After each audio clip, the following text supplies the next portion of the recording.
I love you. Tell the boys I love them. And I love the boys too. So the show is back to give us that Friday feeling, and the latest episode has an absolutely insane amount of Easter eggs in it.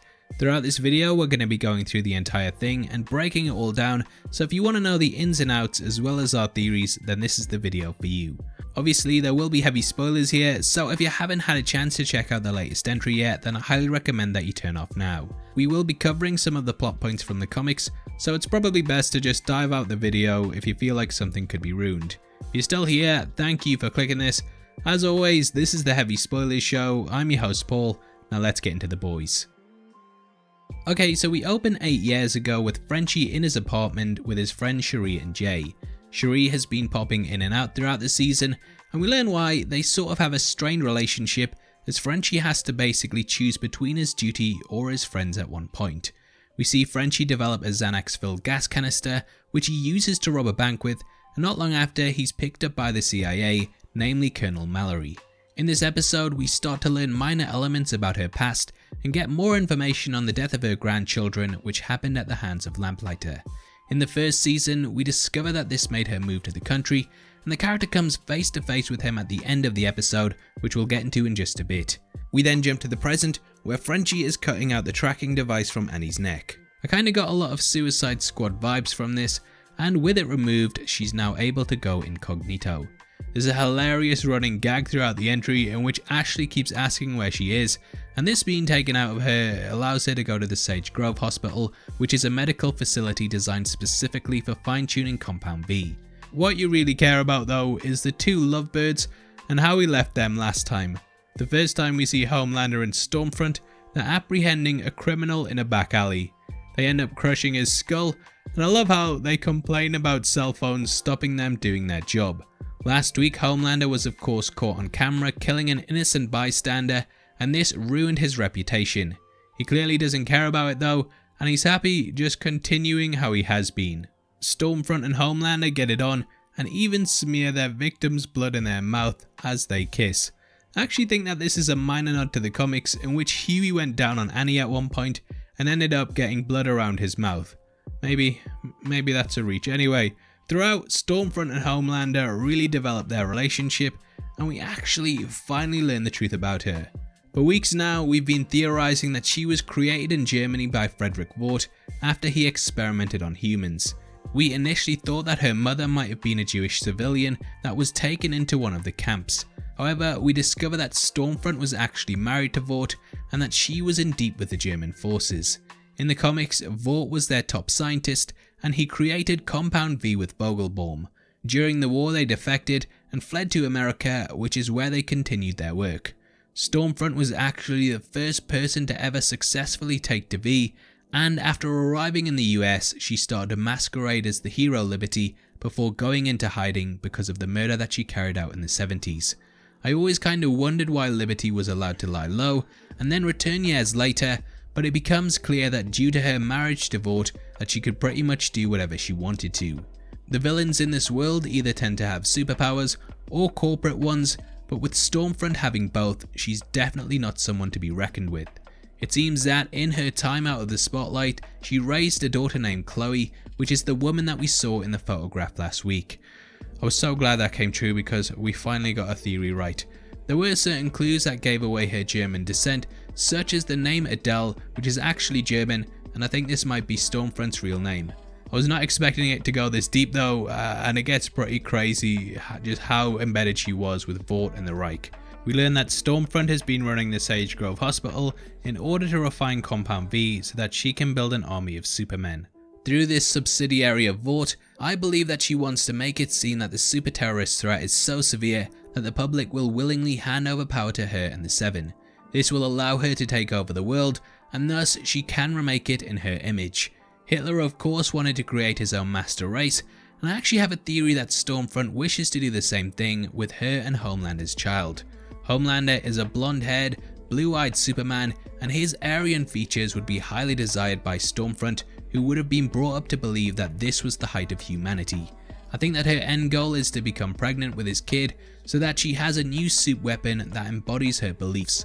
Through Vaught's surveillance of the character and Ryan, she likely knows that Homelander won't kill someone that's attached to his child, and thus, even if he did turn against her, he would likely allow her to live because she's looking after their offspring.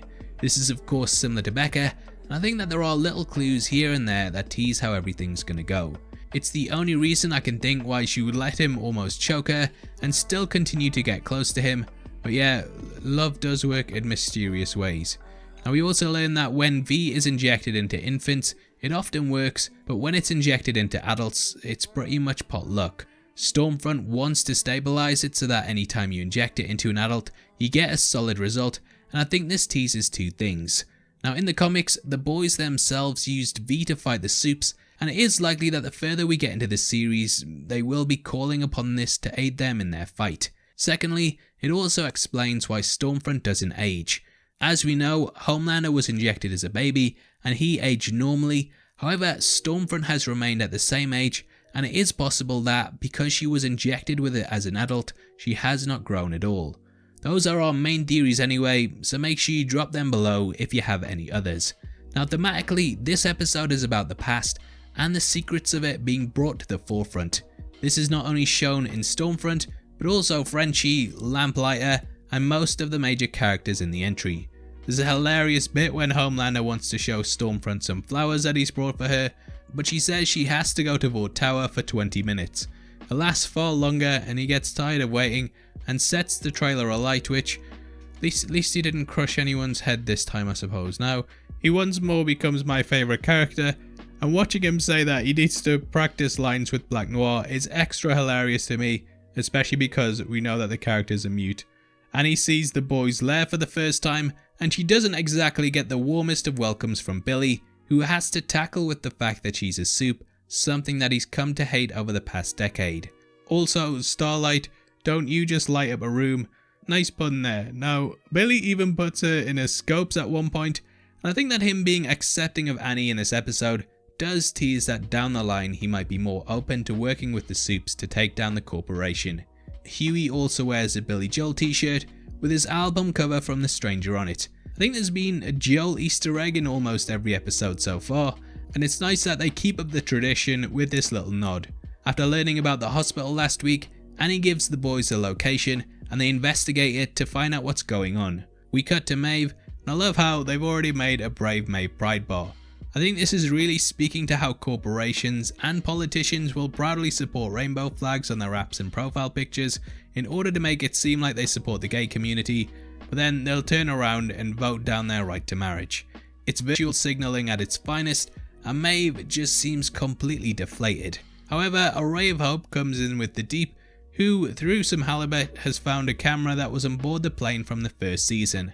I thought it was hilarious how the Deep had to put some feelers out into the ocean, and again it feels like the show is riffing on Justice League, as Batman suggested that to Aquaman in the film. The plane crash was obviously one of the most shocking scenes in the first season, and its exposure would of course bring Homelander's image completely crashing down. I actually think that Maeve will take this footage to Homelander and attempt to blackmail him in order to escape the Seven. She even says that she could release it to CNN if he doesn't agree with her, and it's hinting at what's ahead. Now if you don't want anything from the comics ruined, then I recommend that you skip ahead about 40 seconds, as we will be discussing one of the big plot elements involving Maeve. In the comics, Maeve actually ended up turning against Homelander, and she bugged the Seven's headquarters so that the boys could spy on them. Maeve met her demise after she tried to kill him with a sword, however, as this was just a prop, it didn't work, and Homelander killed her. I do think that something similar will likely happen with her in the show, and she's gone on a really interesting arc throughout the series that sadly can only really go one way. Now on the set of the Seven, the Deep bumps into A-Train and he sympathises with him being kicked out of the group too. He's clearly trying to recruit him to the Church of the Collective and even offers him a can of Fresca. If you checked out our last video, then you'll know we think that this is drugged, and it's used by the church to sedate people and get them to be more suggestible so that they can recruit them. We actually see the church's leader, Alistair Adana, once more later in the episode, and he's even serving it for dinner. Whatever the case is though, they are clearly riffing on Scientology. The church is often criticised for recruiting high caliber celebrities, and the collective seems to go after disgraced Supes. A-Train even mentions seeing the documentary about them, which does seem to be a nod to the one about Scientology. The church knows the ins and outs of A-Train's life, and with Stormfront being a member at one point, it does seem like they're also part of Vought too. Alistair also mentioned Shockwave becoming the next A-Train, and that Vought are allowed to do this because it's a trademark. I think this is a little nod to comic books in general, which often have sidekick mantles passed on from character to character. I mean, there's been about 7 Robins at this point. Now Alistair promises to get A-Train back into the 7, but clearly he's gonna have to do something. We then jump to the Sage Grove Centre, and I love how Kimiko has a little bossy knuckle duster. She clearly is a boss too, as she refuses to pretend to be the patient on a stretcher, so Frenchy has to do it instead.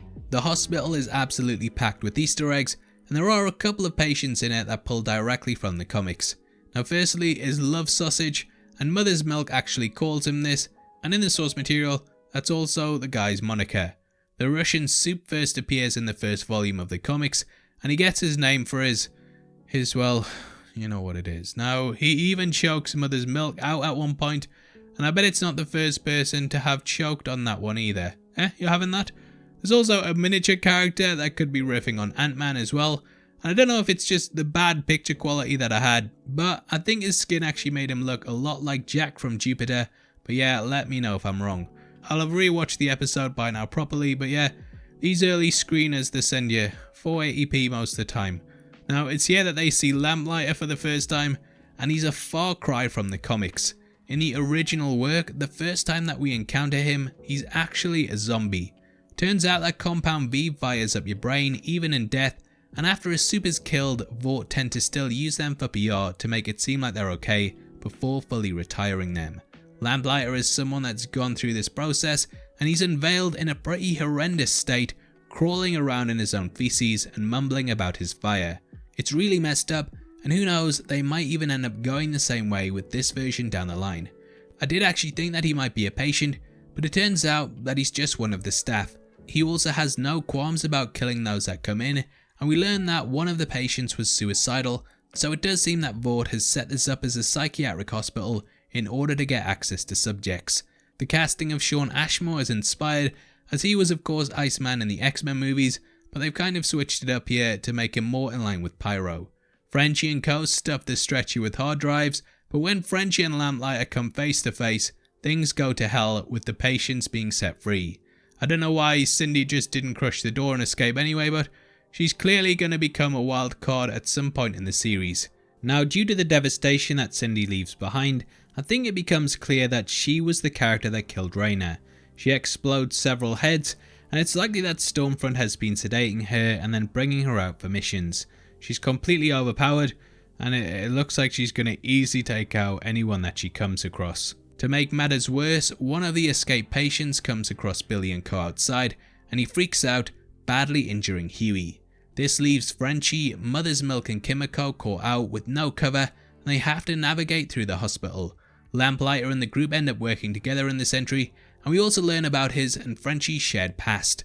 Now, I think that this was written kinda weirdly, and I've even spoken to people who've also seen the episode and didn't really know what was going on.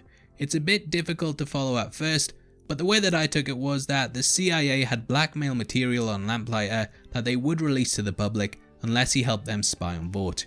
Lamplighter didn't go through with this, and Frenchy tailed him before getting the call about his friend Jay's overdose. He fled to help him out, and in this time, Lamplighter went to Mallory's house where he mistakenly killed her grandchildren. It seems that Lamplighter had a guilty conscience over this, and he relocated out of the spotlight and joined the hospital to burn the evidence left behind by Vought. Again, if I'm wrong, my bad, but it does feel a bit all over the place. Now, Billy, Annie and Hughie attempt to commandeer a passerby's vehicle, and he pulls a gun on them, which makes Starlight zap him. She sucks the power from his car to cauterize Hughie's wound, and they flee to a hospital. Frenchy makes a knockout canister like how we witnessed in the opening, but Cindy quickly disposes of it. Luckily, they're saved by Stormfront, who's returned to see what's going on at the hospital.